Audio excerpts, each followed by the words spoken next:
Hey, everybody, and welcome to Black Spring. And it is Saturday.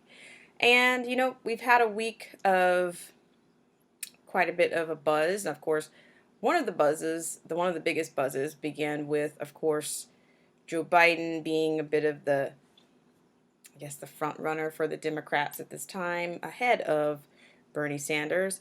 And I thought, maybe we could add a little bit of humor or a little bit of laughs and gaffes to your Saturday. So, and it, we, I mean, we'll even get a little bit historical, a little bit of history, a little bit of a timeline. It's kind of a cumulative kind of view. So I thought you might have a look at a segment that I'm bringing to you. I will provide the link for you. Hope everybody's having a great Saturday. And thank you for tuning into this segment of Black Spring with Autumn.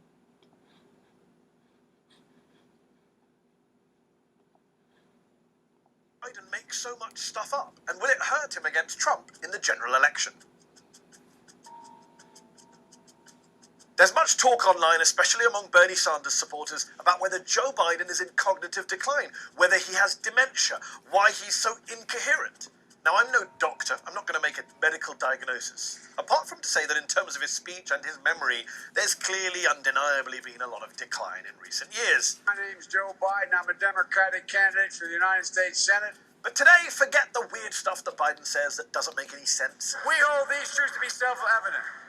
All men and women created by you know the thing. Forget all of that, though, and focus on his falsehoods. The fact that he just makes stuff up, that he does seem to be a fabulist.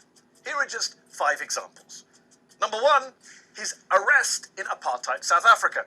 The former vice president said 3 times during the month of February alone that he got arrested trying to see Nelson Mandela in prison.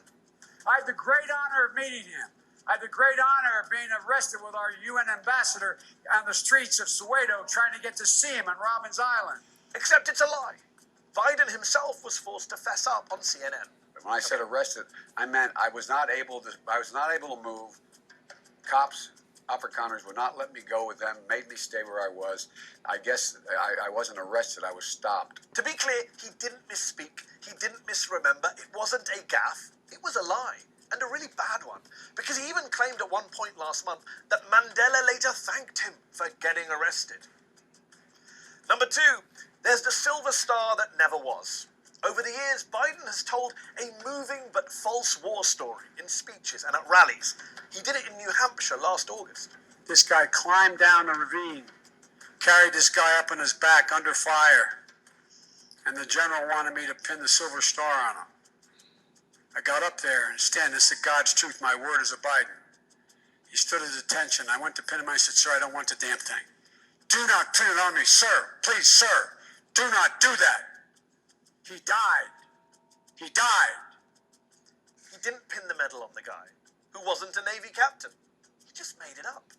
And Biden has told this story time and again over the years, changing the details in it ever so slightly on each occasion. So sorry, it's not a gaffe. It's pure misrepresentation. Then there's Iraq, where the former vice president says he only voted for the war because the Bush administration tricked him. I made a mistake. I said it 14 years ago. I trusted George Bush to keep his word. He said he was not going to go into Iraq. Except Biden was calling for war with Saddam Hussein in 1998. Only way we're going to get rid of Saddam Hussein. And it's going to require guys like you in uniform to be back on foot in the desert taking taking Saddam down. He also says now that he opposed the Iraq war as soon as it started. From the moment shock and awe started, from that moment, I was opposed to the effort and I was outspoken. A complete fabrication. Here he is several months after the invasion began, praising both the war and George Bush. Some of my own party have said that it was a mistake to go to Iraq in the first place. But the cost of not acting against Saddam, I think, would have been much greater.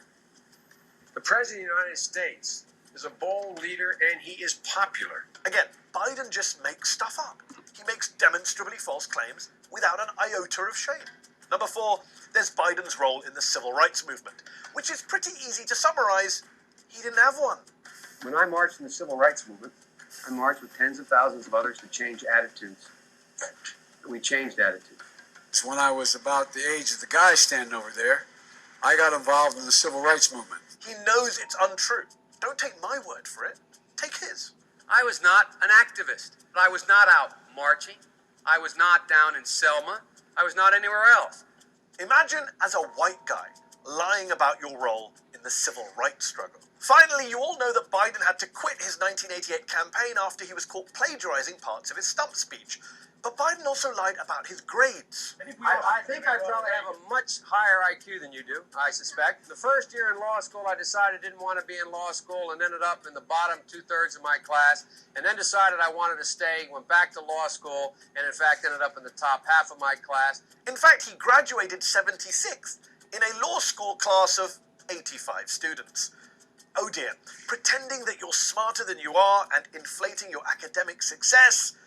Who does that remind you of? I've also heard I was first in my class at the Wharton School of Finance. And sometimes when you hear it, you don't say anything. You just...